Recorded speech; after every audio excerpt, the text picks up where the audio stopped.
to the Positive Productivity Podcast, episode number 9.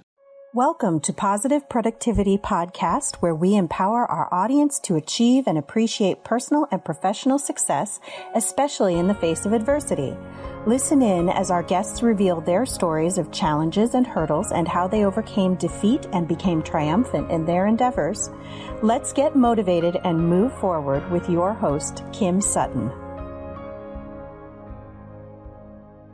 Hey there, and welcome back to another episode of Positive Productivity. This is your host, Kim Sutton, and today I want to discuss the 4 social media apps I use to save time, money, and sanity. Regardless of what type of small business owner you are, if you're a solopreneur, if you have a team, if you're a mompreneur with 5 kids like I am, it's always important to find apps which help you conserve your energy so that you can be putting your best effort towards the activities that really matter. And in my case, I've found that these 4 apps help me tremendously in staying focused on client activities while my business continues to market itself in the back end. The first app I'm going to talk about is Crowdfire, and you can find this at crowdfireapp.com. For those of you who use Facebook ads, you may know that when you're setting up your ad and setting up who you're going to target, you can choose to target people who are following other industry influencers or your competition or your peers. Now, you can only do this if they have pages or if they're really recognizable on Facebook. The great thing about Crowdfire is that you can be using the same type of targeting strategy to grow your Twitter network as well. What I mean by this is I can say that I want to follow the followers of my competition, my peers, and any of the media outlets that my prospective clients may be following. And after I do follow them, then hopefully they will follow me back. I've been using Crowdfire for over a year and a half now, and in any given week, 25 to 50% of the people I follow on a daily basis do follow me back. Now, to put this into some type of perspective for you, I am following 1,000 people a day using Crowdfire, and I'll get into that in just a moment so you're not thinking, oh my gosh. But anyway, I'm following about 1,000 people a day, so that means between 200 and 500 people are following me back each day, and that's huge. Crowdfire makes this really simple because all you need to do is go in, have the username of the person who you want to target their followers, you put it in the appropriate field, and then it gives you this little button where you can just go click, click, click, click, click right down the list and follow any people that you choose to. Now, I'm not so selective in my methods, and a lot of the times my team is actually doing this for me. But the whole process every day takes maybe 5 to 10 minutes. Crowdfire does come in a free option. However, you can only follow 25 people a day. I believe they may have updated this recently, but you can only follow 25 people a day, which given the same ratio would mean that you would only maybe get 6 to 12 people following you back. So if you want to see a lot higher numbers, you're going to want to go with at least their Pluto plan, which at the present time of this recording costs $9.99 a month, and it allows you to use the strategy on up to 2 accounts. I personally use the Neptune account because not only am I using it for my Twitter accounts, I'm also using it for the accounts of my clients. Again, you can find Crowdfire at crowdfireapp.com. The next tool that I really love, and I use it in conjunction a lot with Crowdfire, is Edgar, which you can find at meetedgar.com. Edgar is a product developed by Laura Roeder and her team. You may previously know her from LKR social media. And the reason why I love Edgar so much is because it allows me to fill my library with content to be posted to my Twitter and my Facebook accounts, and then I set a schedule for which I would like it to be published on Facebook or on Twitter. For example, for every blog article that I write, I compose at least 3 to 5, sometimes even up to 10 tweets that I would like to be occasionally tweeted out for that article.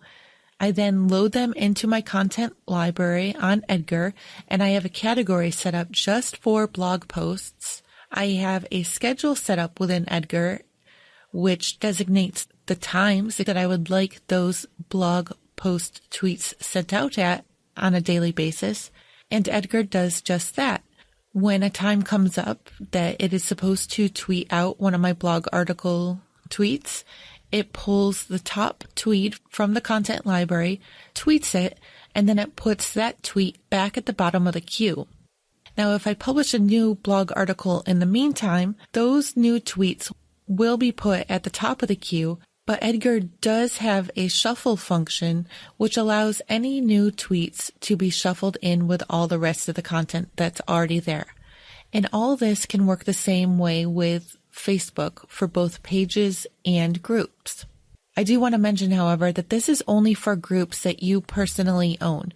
You cannot set up posts to be posted to Facebook groups which you do not personally own or have admin rights to. Edgar starts at $49.99 a month for 10 accounts. It is less expensive if you sign up for an annual plan. But again, it's $49.99 a month for 10 accounts, and you can find out more information at meetedgar.com. The next tool that I really love and use often, actually I don't even have to use it because it's taking care of itself in the background, is Board Booster, which you can find at boardbooster.com. Board Booster is a great Pinterest tool which has a variety of functions, but the one that I really love the most is the looping tool. What looping does is that after I designate which boards I would like to be looped, it goes into those boards and repins on a daily basis a certain number of pins back into that board. It gives those pins a couple days to work their magic, and then it will look at the original pin and the repin to see which one converted better. It then deletes the pin that did not perform so well, so even the older pin may not have converted as well, and it gets rid of that pin. Board Booster has a lot of other great functions, but I do recommend checking out the looping feature, as I just mentioned, and you can do that again at boardbooster.com. Plans start for as little as $5 a month, and that gets you 500 of these looping repins, as I just mentioned. And for those of you who especially love Instagram, I think you'll really love this last app. It's called Later, and you can find it at later.com.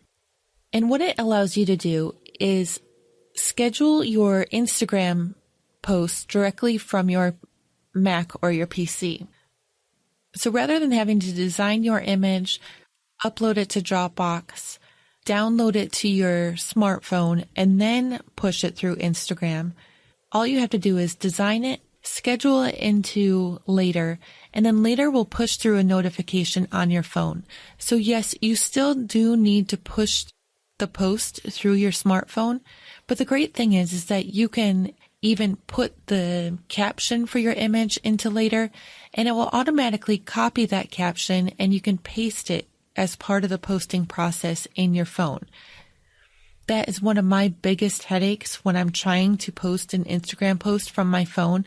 For example, in a picture that I snap on the fly, maybe of me working or of my kids, sitting there and typing out using my iPhone the caption, that can be so time consuming, especially when you don't notice that there's a typo and the autocorrect does something funky. Oh, that drives me crazy. Anyway, Later lets you take care of the captions directly within their app, and it copies it as part of the process, and you can just push that through, saving so much time. Of course, if you are speedy typing on your phone, then you may not care about this as much as I do, but I so much prefer typing on my keyboard than on my phone. Later does come in a free version, but that does limit you to 30 Instagram posts per month. And you can find Later again at later.com. If you found any of these 4 tools helpful, I would love to hear your comments, and I would even love to hear your comments if you have any other apps that you especially love. All of the apps I've just mentioned will be in the show notes, which you can find at thekimsutton.com/PP009. That's for Positive Productivity 009. Or you can simply go to thekimsutton.com/podcast and find the link for the 4 social media apps I use to save time, money, and sanity. I would love to hear what you think about these 4 apps, and I'd also love to hear if you have any other apps that you love to use on a daily basis. And again, you can leave that feedback and give me your comments at thekimsutton.com/podcast. I hope you've enjoyed this episode, and I thank you for joining me for another episode of Positive Productivity. Hey, this is Kim Sutton, host of the Positive Productivity podcast, and I just want to thank you so much for listening to this episode. If you enjoyed what you heard and you want to share with others, please feel free to do so. I'd also appreciate your comments, your reviews, your ratings, and you can do that on iTunes or Stitcher, or even by clicking through to my website at thekimsutton.com and just leave a comment down below the podcast. I also want to invite you to send me questions at any time that I can address on one of the future episodes. To send me a question to address on a future episode, just visit my website at thekimsutton.com and click on the contact tab at the top. Again, thank you so much for listening to this episode, and I wish you a day filled with positive productivity.